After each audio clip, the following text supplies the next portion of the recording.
So the last several days we've been talking about a lot of different vocabulary words, and today we talked about calculating specifically domain and range in graphs. This is our pink foldable. This is also already uploaded in Classroom that we talked about last week. So what I want you to do first is we're going to, on the foldable from today, we're going to write these vocabulary words so we know them. So we know that domain is independent, as in the independent variable. We know that it is the input.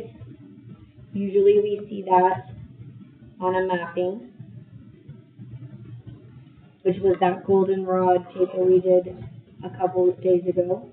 It is always going to represent X, and it is going to be along the X-axis, or horizontal axis. In like manner, the range is going to be our dependent variable. It is going to be our output on a mapping. It is going to be f of x, which we talked about when we did function notation. So remember, we say this f of x because y is a function of x. And then we also have that it is along the y-axis, which is the vertical axis. Okay? So what we talked about in class today is looking at our windows and how we can write domain and range as inequalities. So we took and we folded so we could see our graph. And remember that this graph on domain is the same as this graph on range and vice versa. These are actually some from your assignment tonight. So I'm going to start here on the left, and we said we can draw our function window. So when I do this, I'm looking at only where the graph touches. Okay? Zoom in so you can see that a little bit better.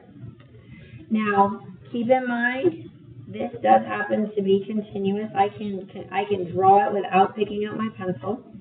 And when it's continuous, we will use inequalities.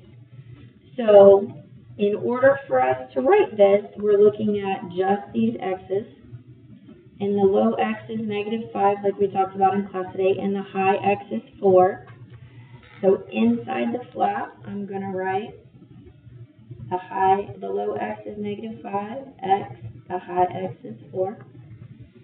We can look at, these are open circles, and we talked about when we did inequalities, open circles means purely less than. So what does this mean in words? This means that our x values are between -5 and +4. We could put in parentheses not including them, because it's not or equal to. So in like manner, I'm going to scoot down to range.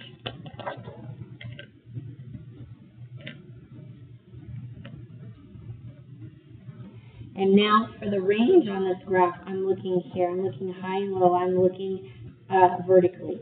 Okay, so my low is -5 and my high is +3. So again, I'm going to write -5. Now I have a y. I'm looking at that vertical up and down y-axis. Now, unlike our circles, this touches the line. So it means that this coordinate will include 3. This coordinate will include -5. So our inequality is going to be less than or equal to, meaning that our y values are between -5 and +3, including -5, and +3. Okay. I'm going to go back. We're going to look at this one now, the domain.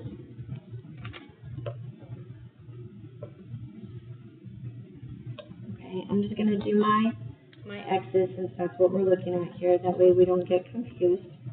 So my low is -4 and my high is +4. Now look at your circles. This one is open, so it's just less than. This one is closed, so it's going to be less than or equal to. So the x values are between -4 and +4, but this one is only including +4. It is not including the -4. I'm going to go down, same graph, but now I'm looking at the range. So I'm going to go across my y-axis. So my low is -4 and my high is +5.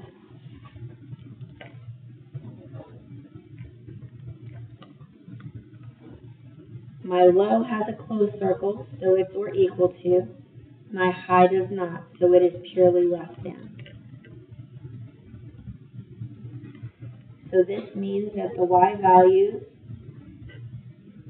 are between -4 and +5,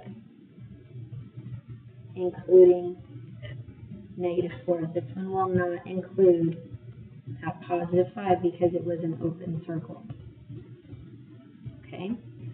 Again, both of these are going to be continuous. When we have continuous graphs, meaning we can trace it without picking up our pencil, we're going to use inequalities. So if I come to the top right now, I want you to notice that this one has dots.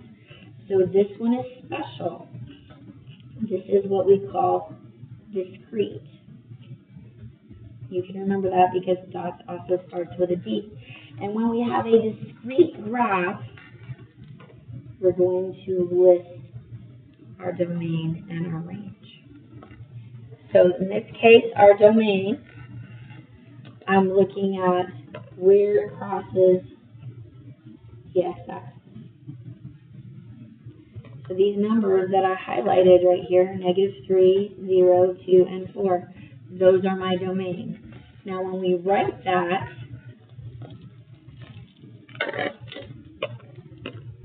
a domain, this is called a brace. If you're not sure how to draw that, you can just draw a squiggle. Domain was -3, 0, 2, and 4. -3, 0, 2, and 4. And this is discrete, like when we talked about the push-ups and the sit-ups. They're individual numbers. So we can say the x values are -3, 0, 2, and 4 only. It's not between, it's not including any of those. It's just those values. So when we look down here, this is on the range. So now we're looking at the y values. So here, here, and here. Now we have -2, +1, and +3. We have 2 dots at +3, but we're only going to list it the one time. And again, it's a list because it's discrete. -2, 1, and 3.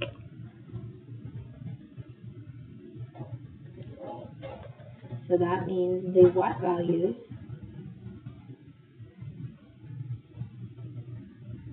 are only -2, +1, and 3. Okay.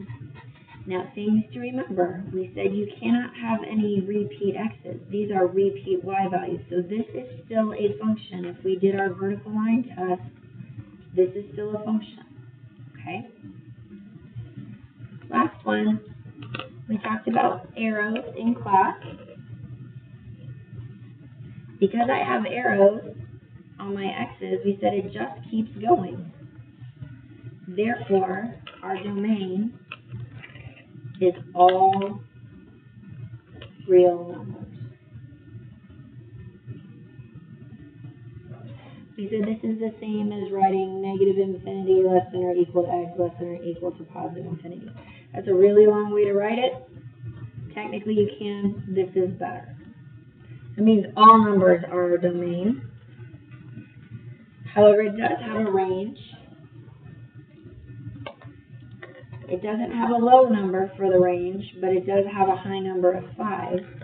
So we don't have to put that low number. It does touch the 5.